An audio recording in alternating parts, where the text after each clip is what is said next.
KD, why am I blocked by Lamar Jackson? Bro, I was about to ask you the same question. I need to know the details behind what the hell you did to piss off the greatest scrambling quarterback this side of Mike Vick. What happened? I have no idea. The date, my friends. September 17th, oh, really? 2016 at 11:50 in the morning at Kevin Gray Sports, then a different handle, but don't worry about that, tweeted, and I quote, hashtag Lamar Jackson will be a great wide receiver at the next level. I hope he is working on those routes. Hashtag FSU versus Louisville. Did I really say that? I see it. Look, it's right here. I'm gonna go ahead and retweet that too. That'll probably earn you a block. Yeah, you earned it. Yeah, that'll probably earn you a block. You deserved it. Wow. Yeah, that's petty larceny right there. That's petty larceny, man. See, but here's the wild part. Here's the wild part. I didn't even tag him in his handle. I just said, but you put it as a hashtag like it was gonna be easy to find. So is he out here looking up his own hashtag? Look, man, a lot of young folks in this time period. Go ahead, Katie. Yeah, no, we know very well. We've seen it that even on the Cowboys, there's been several players who do nothing but search their name immediately after the game has happened. I don't subscribe to it, but, I'm an old head, so I'm not in this industry. I'm not in this age range where you go out and search for how people are talking about you on a regular basis and you want to see the reaction of people that some of these players seek out. But, yeah, that is very common for this generation of players to go out there and immediately try to see who's saying what about them. So I'm not surprised. You don't have to tag them. You don't have to hashtag them. You don't have to do anything. They're out there searching for they probably out there searching for misspellings of their own names to see if anybody's talking about them. That's how obsessed they are with public opinion on their worth. Man, I went full Bill Polian on Lamar. Yeah, you went wild with it. Got blocked. Yeah, you did. Wow. It's funny because, 3 years later, I have a really cool picture with Lamar Jackson when I met him at the Rose Bowl, smiling, kiki, and ha-ha. They had no idea. Smiling in that man's face after you disrespected him. That's crazy. I clearly have forgotten. Wow. All right, so Katie, on that I guess I should be blocked for the wavelength. rest of this interview on that. Yeah, did you say anything crazy about KD? No, never. Yeah, I'm about to search my name. So yeah, let's see what you said about me. Oh man, Katie, has there ever been an instance where you've said something about a player or a person that was kind of misconstrued, even if you didn't have ill will toward them? No, if I said it, I meant it. Oh, okay, all right. Yeah, if I said it, I meant it. I'm blocked currently by. There's a couple high-profile people that I'm blocked by. I'm blocked by OBJ. Because when he was with the Giants and he was doing some real diva stuff, I was calling him out about it. I'm blocked by Adam Schefter over a misunderstanding. Whoever managed his account took what I was saying as something as a slight against him, but I was actually echoing his statement, and I've been blocked by him for like 5 years. And then Louis Riddick is probably the only person that I regret that I'm blocked by because I went in on him when he was talking about the Dallas defense several years ago, and he was wrong, but I shouldn't have carried things the way that I did about the point that he was making. So I spoke out of pocket. So I was wrong in the way that I addressed him because he wasn't talking to me. And that's kind of my thing now is that, you shouldn't take anything personally unless somebody is addressing you personally. So he was talking about the Dallas defense, and I was like, you have no idea what you're talking about. And I explained to him why he didn't have any idea what he was talking about, and then I got blocked. So that's the only one that I truly regret. But outside of that, I'm pretty good with everybody. Fantastic. KG, have you officially blocked yourself, or are you going to actually participate here? I think I'm going to participate now. Fantastic. I think I'm going to participate. Cowboys, Bucs. Katie, how do the Cowboys beat the quote-unquote winners of the NFC South in the Tampa Bay Buccaneers on Monday night? It's an interesting matchup because the things that the Buccaneers have as strengths, even though they have had a very down season, are the Cowboys' weaknesses. Obviously, the defensive front that Tampa Bay has is a very stout front. Vita Vea is a mammoth, not just in the run game, but in pass rush. I love their defensive line, and the Cowboys' offensive line is clearly their weakness. I have an article up on Cowboys Wire from last week about the reason why Dak Prescott's throwing so many interceptions, and it really came to a head in Week 18, is that he doesn't trust his protection.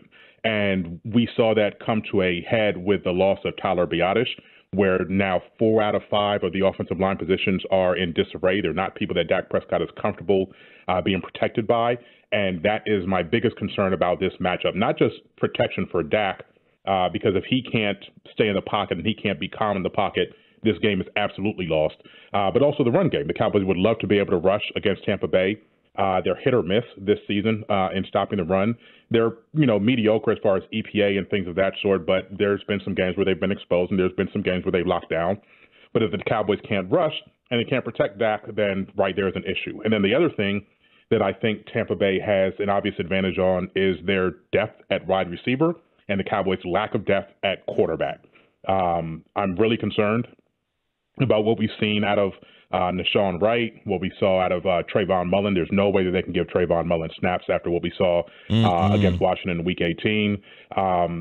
Mackenzie Alexander is more of a slot guy. Will they play him? How much experience does Xavier Rhodes have in the in the defense after only being here since last Saturday? A lot of question marks opposite Trevon Diggs, and to go up against 2 1,000-yard receivers, combined with Russell Gage, combined with the ghost of Julio Jones, I'm very concerned about those matchups. But the thing is, I still think the Cowboys have the overall advantage. I think that Dak Prescott is playing better than Tom Brady. I think that the Cowboys have the best wide receiver out of the entire group in CeeDee Lamb. I would take Lamb right now over Mike Evans and everybody else.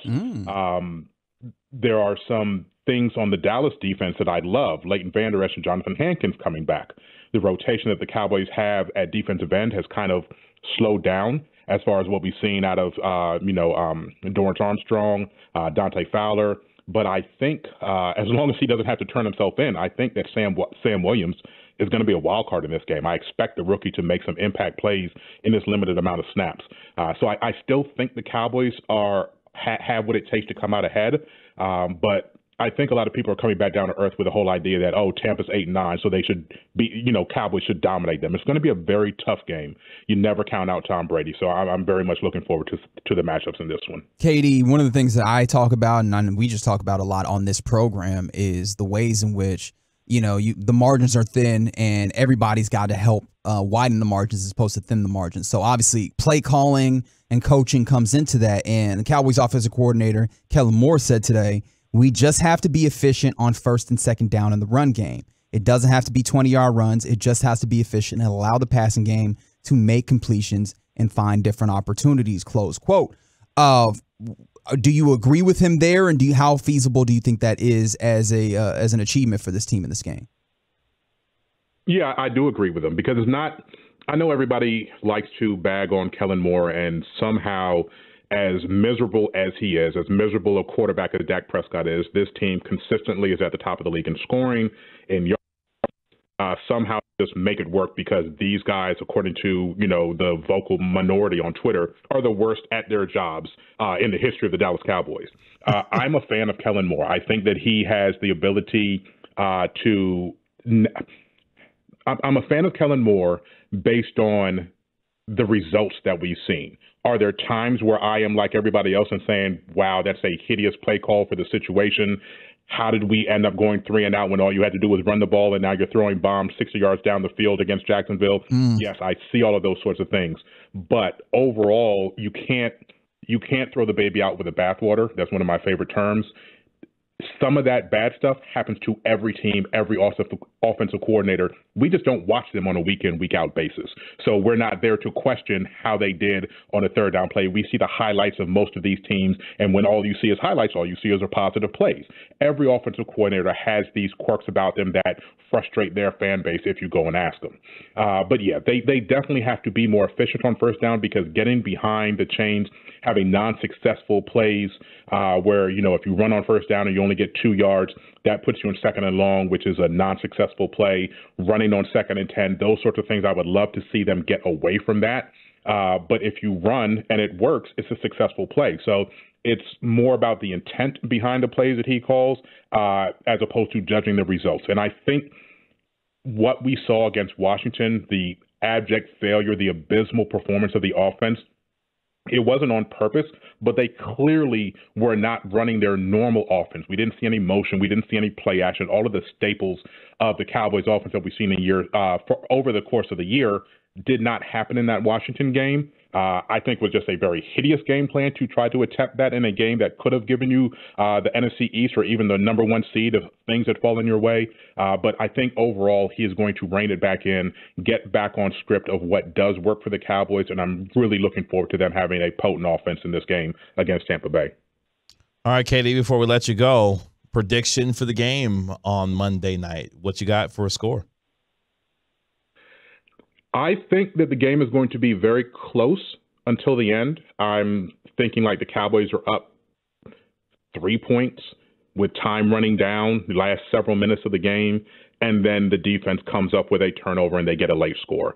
I think the Cowboys are going to cover the 3-point spread if it's still 3 points. I haven't checked it in the last couple of days, but my prediction is a high-scoring game. 37-27 is my final, with like a pick six, fumble recovery, something to make a very close game seem not so close in the final margin.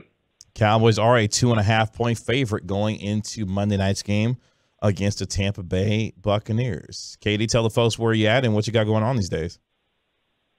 You know where to find me on Twitter at KD Drummond NFL. Obviously, me and my crew are running things over at cowboyswire.usatoday.com. We have a couple things in the burner. I'm going to have my confidence rankings coming out tomorrow, which is the ranking of all NFC playoff teams based on each position. So, you know, who has the best quarterback, who has the best running back, and then we tally it all up and see who should be the favorite for the to come out of the NFC. I have a feature that I'm working on right now about Michael Parsons and his usage this year, which I actually had hoped to be out by the time we got on the air, but it'll be out in the next couple hours. I'm going to put the finishing touches on that one, so be on the lookout for that.